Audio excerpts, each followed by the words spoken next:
Each week, nearly a dozen movies are released theatrically. 40 films a month, more than 400 a year. That's a plethora of cinema. Too much cinema. You'd have to be an addict to see all that. But don't fret. We've got you covered. This is CinemAddicts. Hey everyone, it's a new week of CinemAddicts. This is episode 218.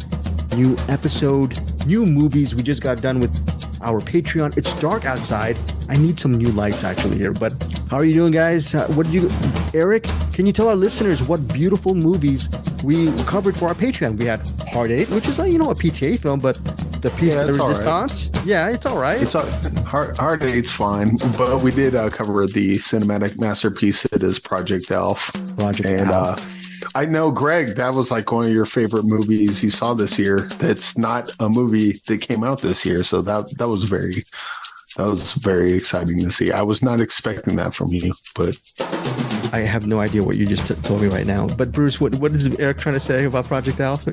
You defended him. You defended Eric. I think he's trying to tell you that you might have a gambling problem because both movies involve some gambling issues. So we're just having a little bit of an intervention here for you there, Greg. So I do need some intervention. I threw a lot of invectives, a lot of insults at Project Alf, quote unquote directed by Dick Lowry, starring Alf, and Eric had a lot to say. We did some counter arguments about why Project Alf is either a monstrosity, it sucks, it's horrific, it's horrible, it's miserable. That's how I feel. But Eric had some really good things to say about it. So listen to our full-fledged argument or discussion and see where Bruce lies in this argument, whether he enjoyed Project Alf or not. We're not going to give away that, whether Bruce's reaction to Project Alf. We also talk about Hard 8, so check it out. $5 catch-all for CinemAddicts. Our Patreon members, thank you so much for supporting us. Our non-Patreon members, thank you for listening to us here on CinemAddicts. We have two really good features for you to cover this week. We have May December, a movie directed by Todd Haynes, Eric Holmes, Bruce Perky. Eric, Todd Haynes fan? Are you a huge Todd Haynes fan like Anderson Cowan is? I think Bruce is a huge Todd Haynes fan. Liked, was it Dark Waters, the one with Mark Ruffalo? Mm-hmm. Yes. And that's... Yep.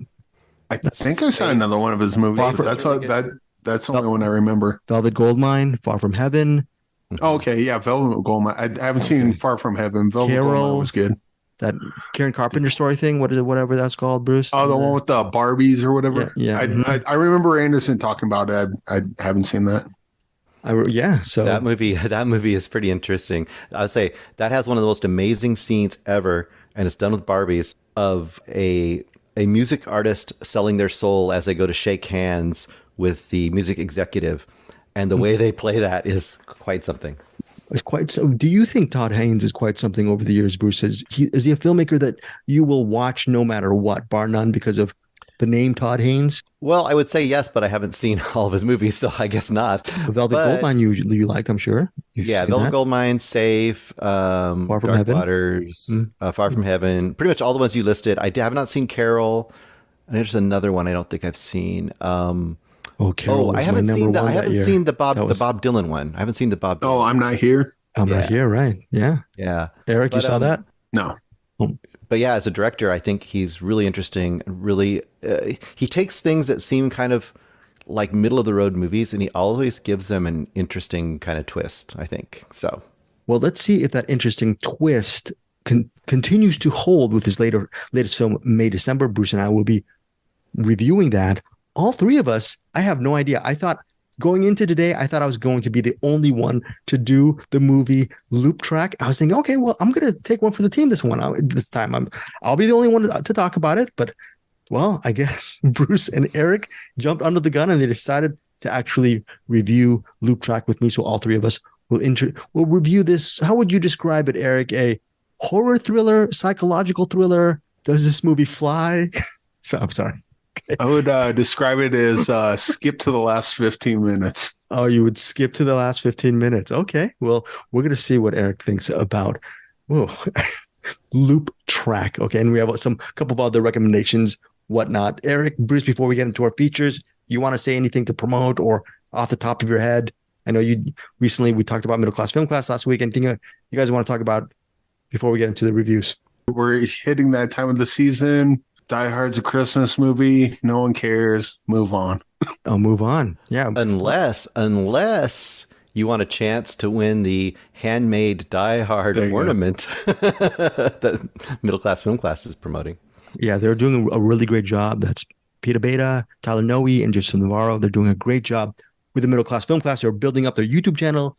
They actually broadcast their podcast live via Twitch on weekends, I believe. Bruce, is that correct? Bruce and Eric? Yeah. You go in and you listen to their stuff, and they do a great job over there. Those young technical whippersnappers can show us how to do this stuff. Yes, we're just old men. I don't know Peter Beta. I don't know anything about OBS. I just know about BS, and I Twitch, but I don't know anything about the channel. We inscribe this on tablets and drop it off of airplanes onto people. That's right? No, it's something tech savvy to me. Is a loop-to-loop straw. So I mean, what those guys do with their stuff, and obviously I believe it's not Tyler. Joseph is the great editor among them as far as the video editor, so they got a really good mix there. So we're just a ragtag crew. I mean, Eric's a good artist and Bruce is eloquent, and I'm a pretty good glad hander. Don't we have some complementary powers, do we not, Eric Holmes?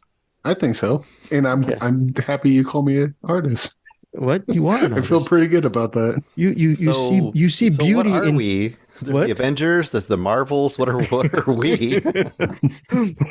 I don't know with the loop tracks. I don't know. We'll throw it out there to people. Oh, I know what I forgot to say. Poopy Perky, right? Made an appearance. Yes. Oh yeah, I forgot about that. Thank you, Ryan Smith, for that beautiful artwork. Bruce, can you just elaborate on what Ryan Smith did? Our wonderful buddy there. I can't. I was horrified. My eyes are still burning from the vision, and I'm like, well, between that and Hellraiser, I've been immortalized in art. So. Speaking of that, we do have a new thing up on the merch store, finderfilmpodcast.com. Yes. I'm not going to say what it is here, but you can go on there and check it out and buy it if you like, or don't if you don't want to. But there's a new poster I put up. Is there a time limit on these? There's a very extremely short time window because I don't know how long it'll be till they take it down. Okay, well, check it out. Findyourfilmpodcast.com. See what Eric Holmes has in store for our Find Your Film and our CinemAddicts merch. Now let's get to our features. Starting with May, December. This movie was released in select theaters November 17th. Comes out on Netflix December 1st. Directed by Todd Haynes. Screenplay by Sammy Birch.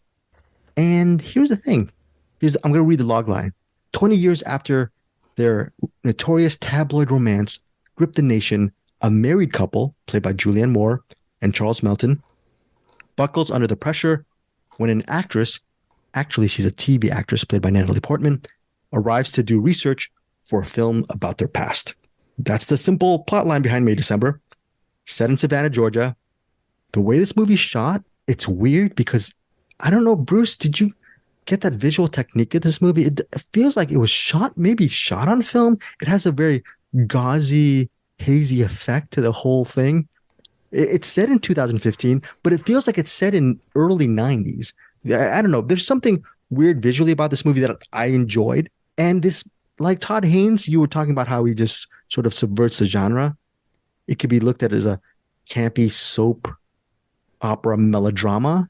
It can be considered possibly a thriller due to the music, the pacing, the shots, or it could be sort of this steamy romance, or I mean, not steamy romance. It's sort of it seems exploitative a little bit because that's the actual nature of it. An older woman seduces a seventh grader. Okay. So there's a lot of different tabloidy elements, thriller elements, kinda, but maybe not so much. But it features some really great performances by Julianne Moore, Natalie Portman. The surprise for me was Charles Melton, Riverdale actor, gaining 40 pounds for this movie to play a 36-year-old. We actually see him, and he ends up being, in my opinion, the heart and soul of the movie. That was my read on it. Bruce, your read on May, December.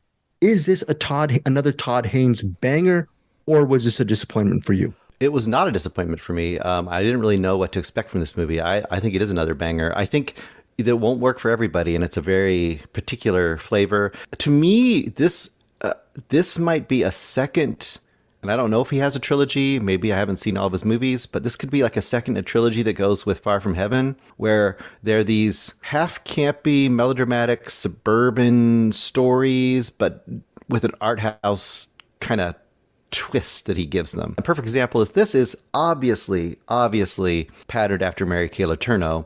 So for those of our age group that remember the whole Mary Kay Letourneau scandal, this is almost as if you took that idea and said, like, what if you took that scandal and you just dropped an actress into their lives 20 years later and said, how is this person going to research their role?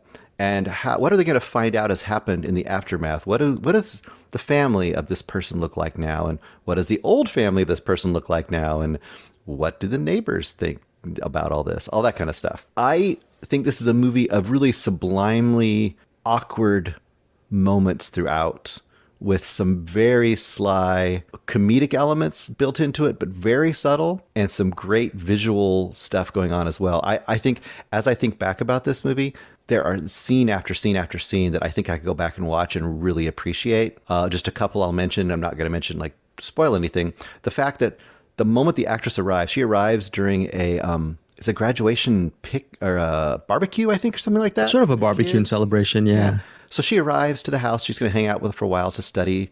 What is the name of the actual character she's studying? Gracie. Gracie is a Mary Kay Letourneau character, right? Played by Julianne Moore. And when Natalie Portman's character, Elizabeth, shows up, no one answers the door. So, you know how you come to someone's door and you see the mail on the doorstep and you pick it up? She picks up the mail, walks around the back, and immediately they're like, oh no, another one. And they just know instinctively, this is a box of shit. And this just sets the scene like, wow, these people have been living 20 years away from this scandal, and they're still getting boxes of shit in the mail. Oh, I guess I'm not supposed to swear, am I? No, it's okay. I'll bleep it out. Yeah, you can bleep it out. Like a box of actual excrement? Yes, extra excrement. Oh, wow. So, and then other little scenes, but there's great scenes like, for example, the Natalie Portman character goes various places. Like, she wants to go to the places and talk to the people that are involved in his life, like his former family that obviously have all become somewhat estranged because mom had an affair with a 7th grader, you know, and that's really interesting. Those scenes are really interesting. And there's a scene where she goes to the new daughter's high school drama class, and they ask her questions about, like, oh, what's a sex scene like when you're performing? And that's very interesting.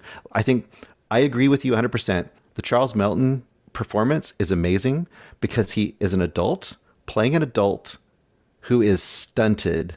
Yes. Who, in mannerisms and in the way he deals with the world, he is about 14. And don't look at me like that. Don't look at me when you say that. Emotionally stunted.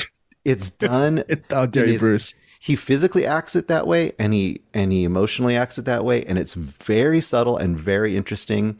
And the dynamic between him and Julianne Moore is amazing. And also, I think subtly, this movie is also a whole bunch about Natalie Portman's character. Yeah, and I think she is the character who has the true arc in this movie. And if you kind of think about where she goes from the beginning to the end of this movie and how she interacts throughout this pathway and what she's doing, it's very interesting. So I thought this is a pretty great movie, actually. We don't have time to do it, but if we ever did a spoiler, it would be great to just break down the character's arc for Elizabeth. Is it really like who actually has that hero's journey in this narrative? And I think what's also interesting is the character arc of Gracie, without giving too much away. I think when you think, okay, well, she is a predator, obviously, with what she did years ago, what is going on in her brain? What are her motivations? And those things are explored I feel in a very oblique fashion in this movie. And the interpretation, and I think it's a good thing, can be gleaned from the viewer. So I really ascribed a lot of value to this movie. And it's visually, Bruce, you actually screenshotted one of the more interesting visual moments in the film regarding mirrors. And of course, I'm sure listeners, you've seen some of the promotional photos where you have Natalie Portman and Julianne Moore looking in the mirror. They're side by side together, sort of like an Ingmar Bergman persona type of situation. Yes, right. Bruce? I was going to say, and how about the scene where Julianne Moore puts makeup on Natalie Portman's character? Great. Amazing scene as well. There's so many. Look, what Bruce mentioned is some really great, interesting scenes featuring Portman and Julianne Moore. There's a scene with Charles Melton playing Joe, and he is talking to his son. I'm not going to say where it's located, but it is, wow. That one hit me like a ton of bricks, that one. So this is actually, you know what? Eric, you haven't seen, I know, Bruce, you haven't seen Carol. I think Eric might have seen Carol. I have Carol, not. Carol was was my favorite film the year that was released. And maybe I might even actually willingly put Carol in the box since we're in a Todd Haynes mode right now. Just put it on that list. As much as I love Carol, that sequence with Joe and his son is right there is peak emotional moment for me as far as Todd Haynes goes. So I hope Charles Melton gets a nomination for this movie. I don't know. I'm sure it's going to be crowded, but he's deserving of the talk. At least Bruce, maybe deserving a little bit of. I would say so for supporting actor for sure. Yeah. Oh yeah. So, anyways, final thoughts on May December. Do you think this will get nominated? Does it deserve some nods in this award season, Bruce? I don't think it's probably flashy enough to get nominated much. If you were a voter, Bruce, would this be in your conversation? It'd definitely be in my conversation. I think this is a movie that's sneaky. I think this is a movie that over time will actually grow in people's opinion as well, because this is one of those movies when you look back at it, I think it is, every scene is precise and is there for a reason, and the writing is very tight, but it's deceptively so. Bruce, I am a Critics' Choice voter. And you're not supposed. I don't think you're supposed to give your nominations out. But I'm quite a disgraceful individual. All of the mean, bad things I said to Eric Holmes today vis-a-vis Project Alpha. I apologize to you, Eric Holmes. It was just me and Greg coming out. I will say this: Natalie Portman, in consideration, in my feeble brain, for Best Actress nomination. I may vote for her. She might be one of the people I pick. She does some really, really great stuff in this.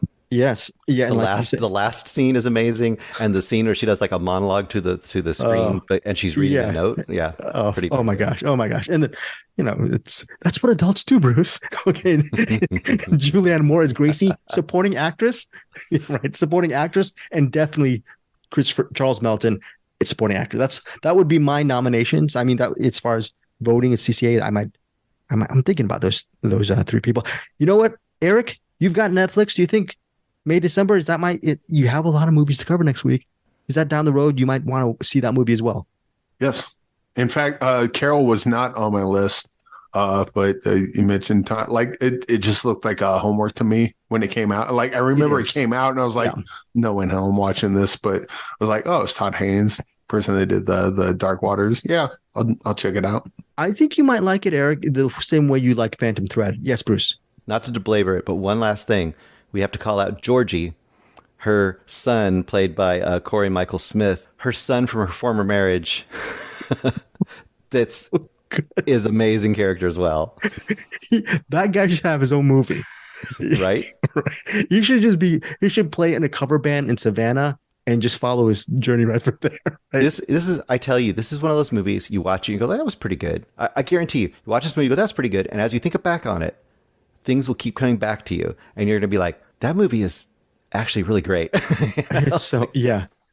Well, look, this is my rating. It could go up, but I'm going to say right now, my rating for May, December is an easy 4.5 stars. Bruce, same, exactly the same, and probably will go up too. I don't have much bad to say about it, and I think on a rewatch, this will rise, because I think it's one of those movies like we just talked about. If you have Patreon, you can hear us talk about it.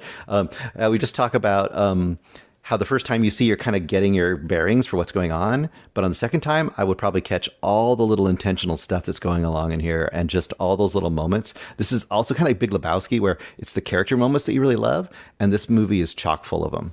Look, we both gave it 4.5 stars. That means go see May, December. And I still feel like me and Bruce are undercutting the rating. That's how much I think we both enjoyed. I'm glad we both are on the same wavelength. Okay, so now let's get, that's it.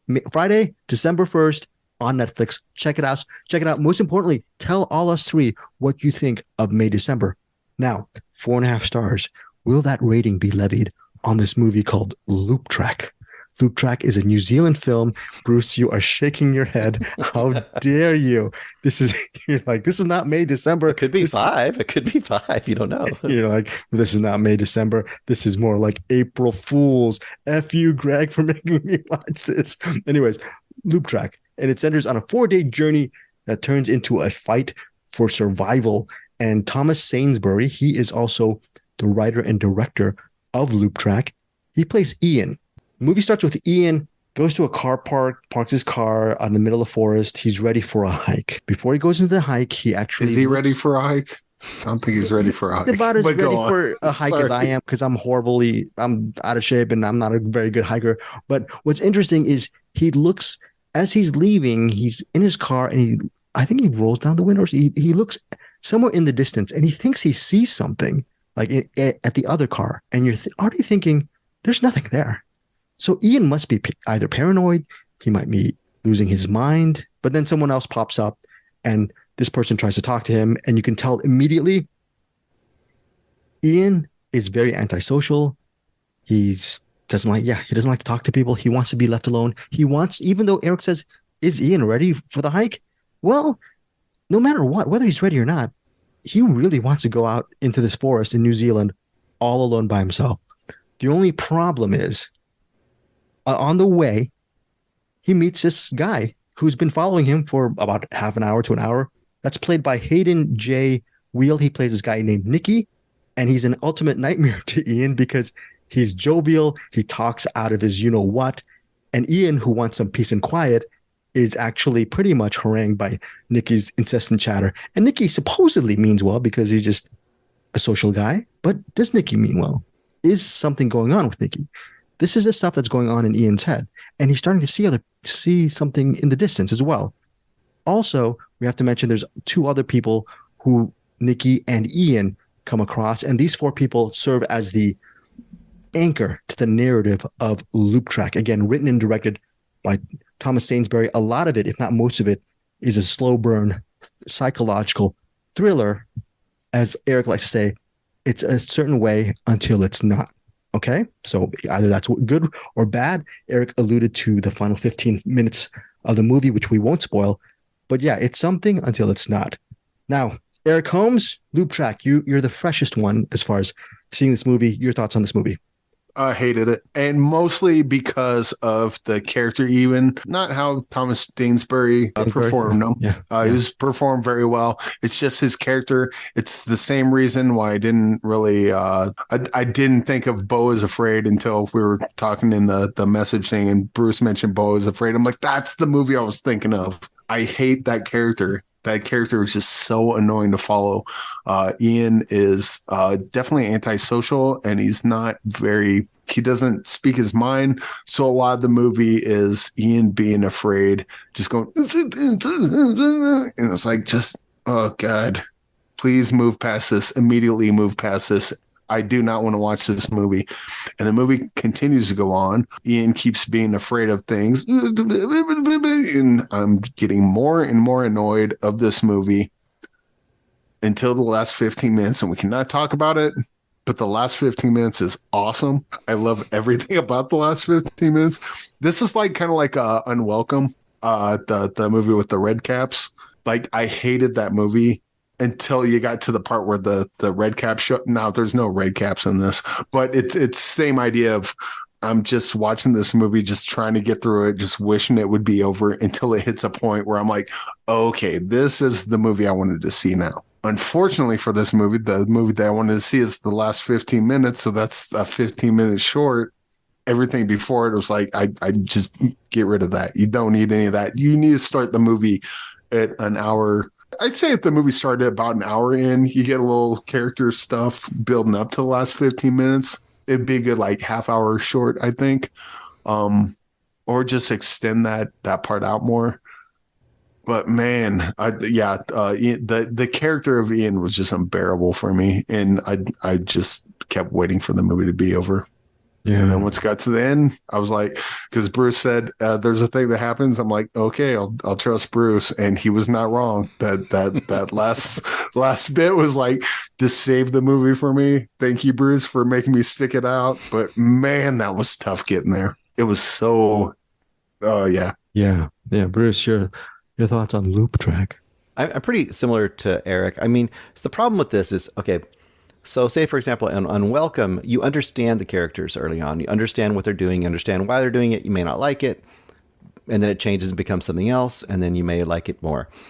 Beau is Afraid, a whole bunch of stuff happens in Beau is Afraid. You may not like his character, but there's a ton of stuff going on to watch. So it's easier, I think, for people to grasp onto that one. This one, the problem is, I don't understand why his character is even doing what it's doing. He acts so afraid and so nervous and so weird. Like, why is he going out? The whole time I'm asking, he's there for another reason, right? He's going to here to. I kept thinking of like the suicide forest in Japan. I said, sure. I kept thinking like, oh, maybe he murdered his family and he's freaked out and he's traumatized and he's just going to go end it. He's going out to this forest to kill himself, and he keeps encountering other people. And they keep messing up his plans. He just wants to be alone so he can do this, and he doesn't have the nerve. I kept trying to ascribe reasons to his behavior existing in the world that we're given, and I could not make it work. It was just, he's in this world, he's nervous, to the point that the other characters at some point eventually say, they all talk to each other, and they go like, basically, this guy's unstable. We need to get him help. Let's get him back to civilization, because he's lost it. Which, to their credit, they got to that point. It took an hour and 10 minutes to get there. But I agree pretty much with Eric. I say what this movie should be, it should mostly be what the last 15 minutes is. That's what you come for. When you see it, you'll say, yes, that's what I'd like to watch. That's the fun part. So this should take maybe 15 or 20 minutes, introduce the variety of characters we meet, which is about 6 people, get them all together, set up the situation, and let the rest of the last 15 minutes be the last 40 minutes of this movie, and let it be an adventure of that sort. And it would be a fun genre pick if they did that, but they don't do that. And it ends up being what, Bruce? Little too little late. Too little, too little late. Too little, too late. Something like that. Too little, I said it backwards. Well, it's upside down. It's in New Zealand. There you go. Little too little late. Well, so you were expecting something else, Bruce, from this, and it just completely underdelivered. It didn't deliver whatsoever. By the time we finally got to what it was, I thought, well, this is going to be one of those movies where it's like, I guess, an examination of a psychological unraveling of a person, which I wasn't that interested in. So I was happy when it was something else. But it was weird that it took that long to get to it. It was very weird. Yeah. Yeah. Loop Track was brilliant. I love this movie. It's just not brilliant. Every fiber of my existence.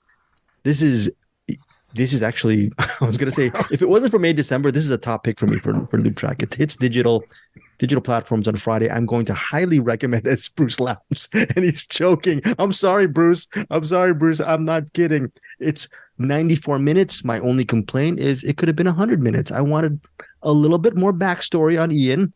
Bruce, you raised excellent points about Ian. What I loved about this movie, if I can make myself a little bit clear, is throughout most of this movie, you're wondering if Ian is mentally ill. Is he just nervous?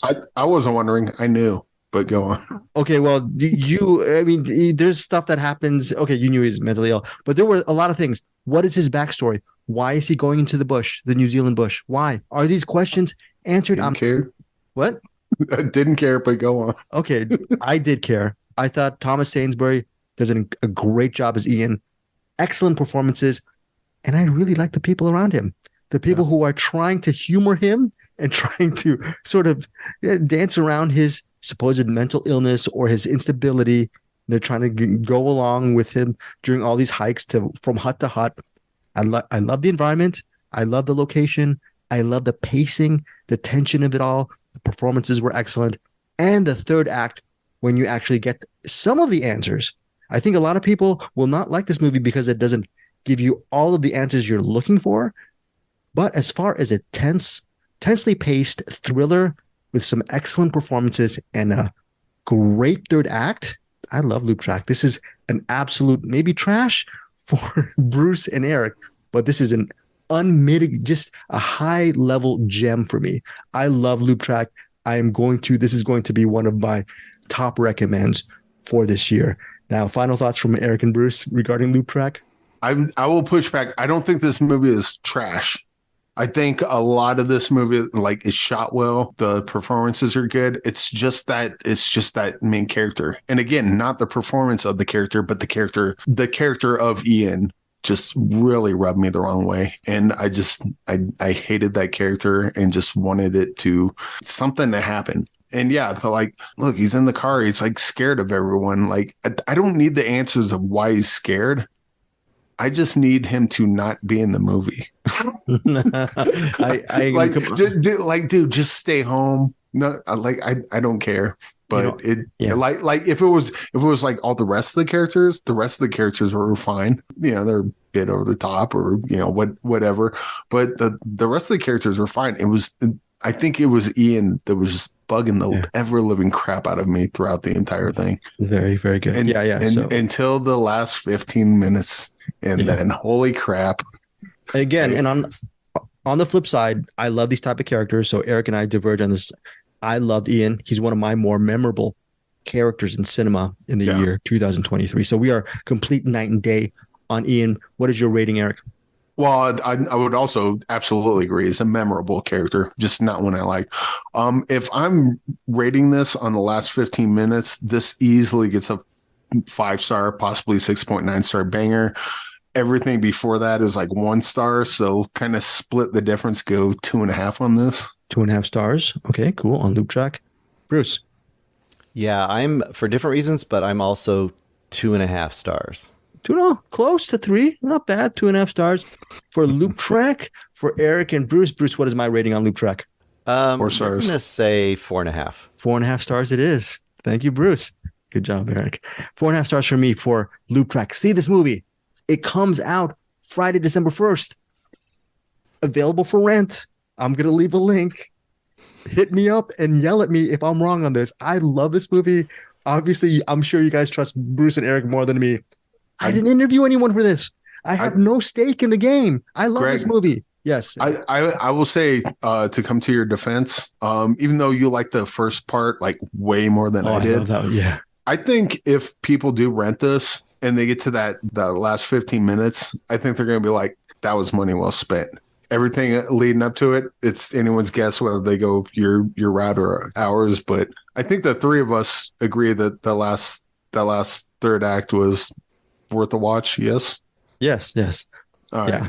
When Bruce, finally, let's temper this. Can you want to tell the audience, the listeners, to please save their money and go someplace else?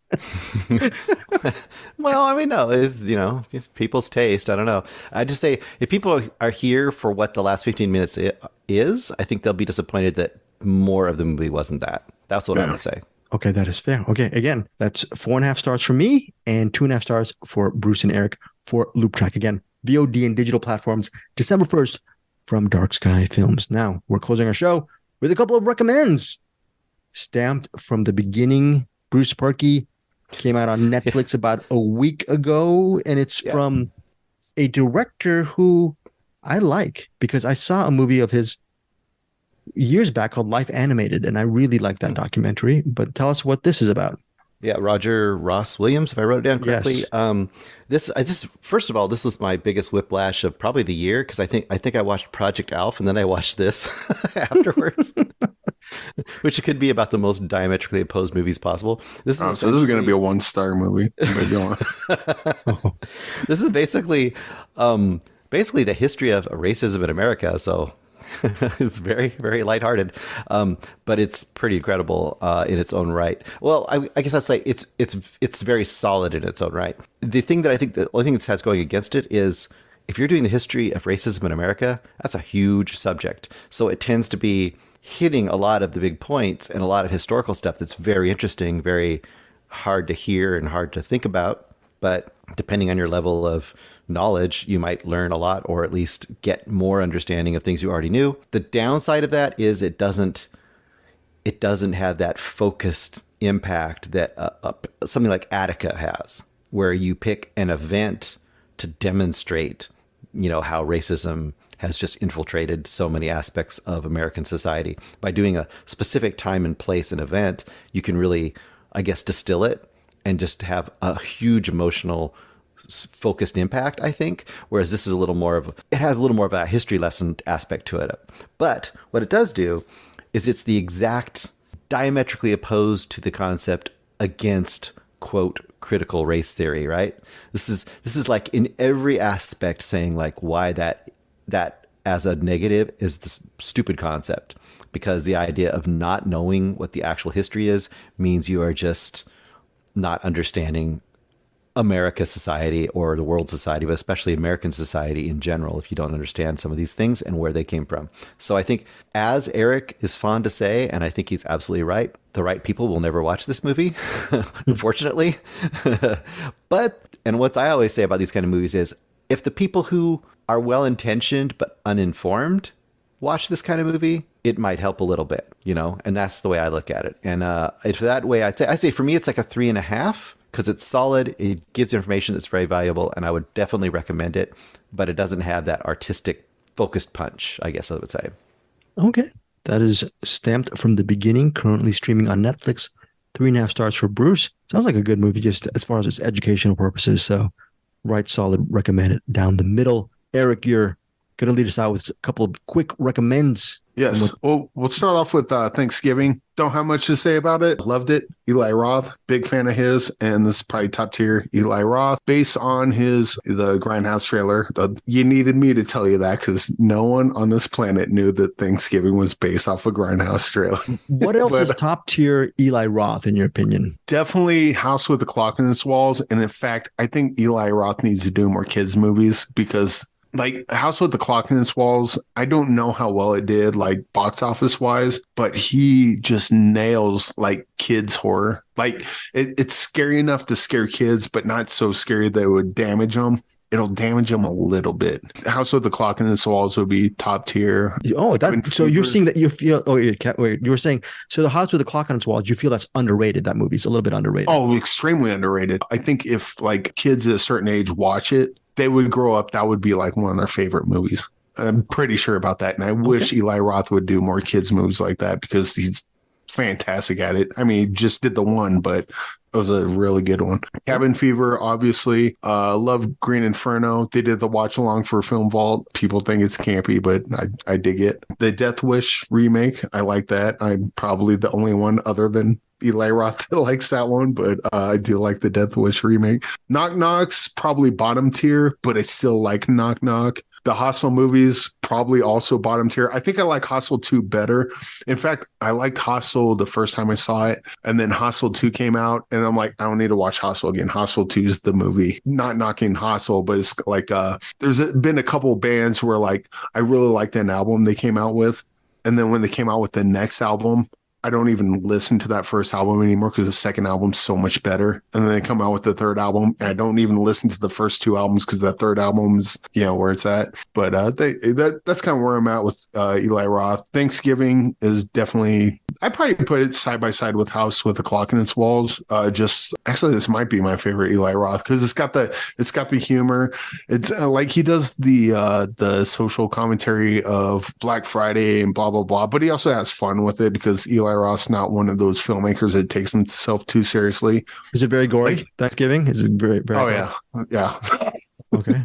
Yeah, there's I think a couple of people have mentioned it, so it's not too much of a spoiler, but there's a part where someone's being cooked, and they have one of those turkey poppers, and like the turkey popper pops, but it's like in a real comedic way that Eli Roth is really good at. But I don't know, of the people that don't like Eli Roth's movies, I don't know why they don't. So I can't say if this would be one that, if you hate Eli Roth, this will be the one to bring you back in. I have no idea. I just like all his movies. I appreciate his humor and his gore.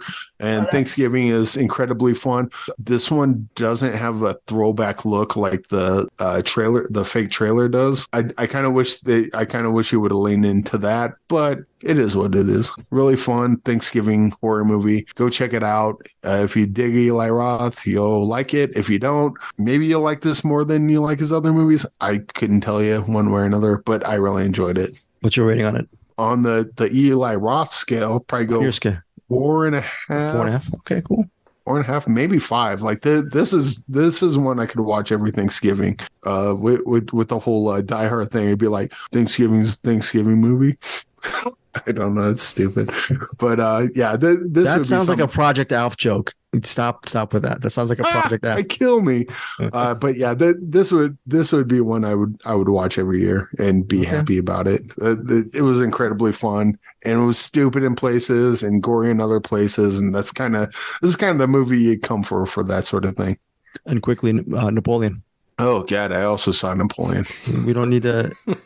First of all, are you a big Ridley Scott fan? I do like some of Ridley Scott's movies. Don't like all of them. What doesn't work about Napoleon? The fact that it's a movie about Napoleon, I think, is the main thing. Like, so for instance, was it Stanley Kubrick was supposed to make a Napoleon movie or a 7-part series about Napoleon? It would have been interesting to see it just because it's Stanley Kubrick. But in the back of my mind, I'm like, why Napoleon? Like, he wears a stupid taco hat, and he's like a short French guy, and like, sell me on Napoleon. What is it about Napoleon that's interesting? Oh, he was great. He was a great strategist. Great strategist. Yeah. Mm-hmm. Don't get any of that from this movie. Oh, he was the emperor, and it was about his rise to power. That's not interesting. He was short-ish, I guess.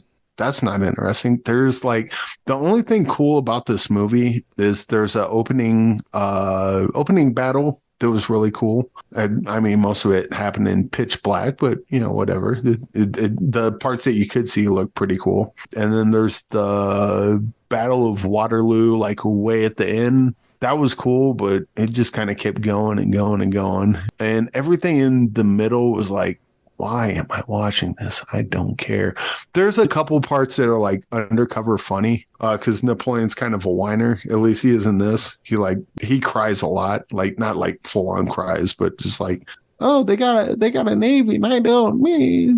There's something with him and his wife Josephine. There's like some sexual tension there and some sexual untension there as well. I guess that was fine. This movie is rough. It is long.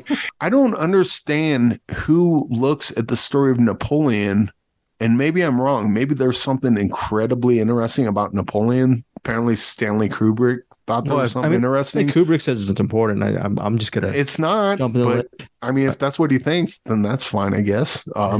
He's definitely knows more about filmmaking than I ever could. Like learning about Napoleon in school, there was never anything about Napoleon that's like, ooh, cool. They should make a movie about that. Then again, there wasn't anything about Spartacus I thought would be interesting, and that movie was rad. So who knows? Maybe Stanley Kubrick could have made a great Napoleon movie. I can tell you Ridley Scott did not. And then I also heard that Steven Spielberg is going to do a 7-part miniseries on Napoleon, and I will be missing that and be absolutely happy about it because unless someone can come up to me and really, like, you don't have to. I'm just a stupid podcaster, and when I'm not podcasting, I'm just a dude.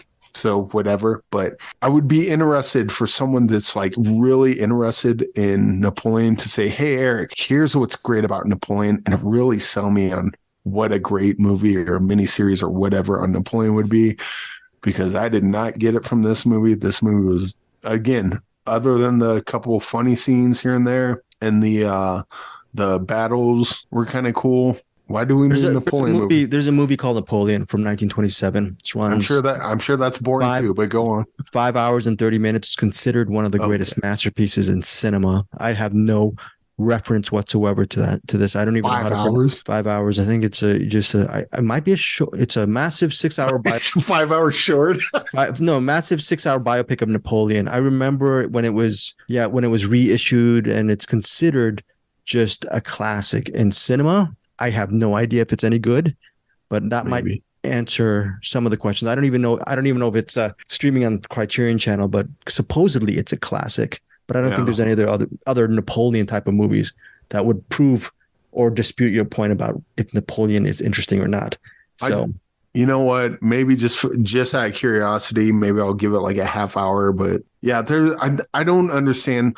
Like, I could see I could see a Napoleon movie if it's like, he's a strategist. Like if you could get into the weeds of that, like Napoleon, like, here's what we need to do, and here we're going to do this, this, and this, and you get to watch them strategize the battles and everything, and then watch the battles play out. That could be interesting, maybe, but I mean, they don't do it here, so that's a moot point. Do you like any of other release movies, like, for example, Kingdom of Heaven?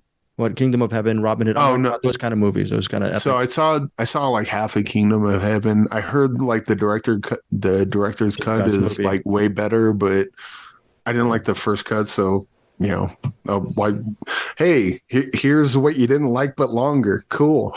No, it's night and day. The first cut is on Project Alpha levels. Kingdom of Heaven theatrical cut. It's like first a zero star. First cut was not a masterpiece, but go on. Yeah, first cut. The Kingdom of Heaven. The first cut, the theatrical cut, is just a 0-star movie for me. But Kingdom of Heaven, the director's cut, is 5 stars. But Bruce, are you going to watch Napoleon or not? I don't feel very compelled to watch it, and I know when it comes out on Apple TV Plus, I think it's supposed to be 4 hours long. So probably not. That's going to be so interesting. I don't know. Okay, here's the thing. So the 4-hour cut, this was like, I think 2.5 hours. So they're adding an extra hour and a half, and maybe the extra hour and a half adds more story to it that's interesting. But why make a 4-hour cut? Why not just take the half hour that already works, jettison the 2 hours, and take that hour and a half and make it a 2-hour good movie, instead of, hey, let's add an hour and a half to this kind of crap movie and then make it better. Like, that Zack Snyder does that crap all the time. Yeah. Hey, this movie sucked. Yeah, but wait till you see the director's cut. It's like, why didn't he just put out the director's cut? It's like, it's so much better. He adds so much stuff into it that makes the movie better. It's like, you should have done that the first time around, and then just cut all the crap that you put in the original cut, because we didn't want to watch that to begin with. Eric, what is your rating on Napoleon? By the way, Ridley Scott's one of my all-time favorite filmmakers, so we'll see. I might hate Napoleon, but let's just say that The Counselor was my favorite film the year it was released. That's how much I love Ridley Scott. But what is your rating on Napoleon?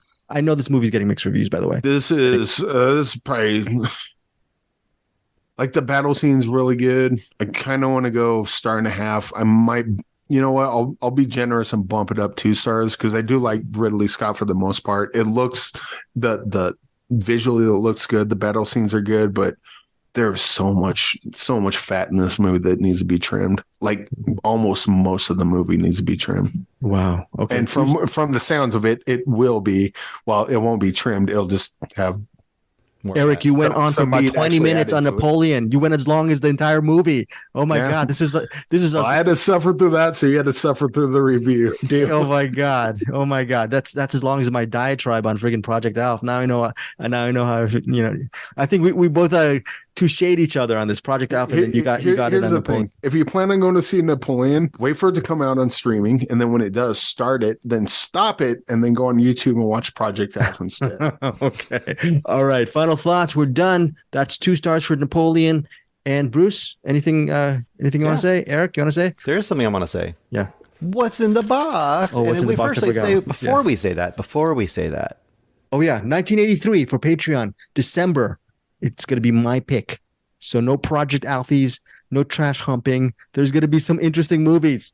We'll see. We'll see. The people have a say too. You know what? I love trash humpers. I keep forgetting how much I love trash humpers. The people have a say. They may pick something like that, and you're going to have to watch it. Anyway, that's true. That's true. I think Peter Beta and crew, though, do need to do something before I pick from the box. Oh, yes. They need to drop Napoleon from their watch list, but after they do that, they can drop that beat. Remove your hand from the box, and you die. What's in the box?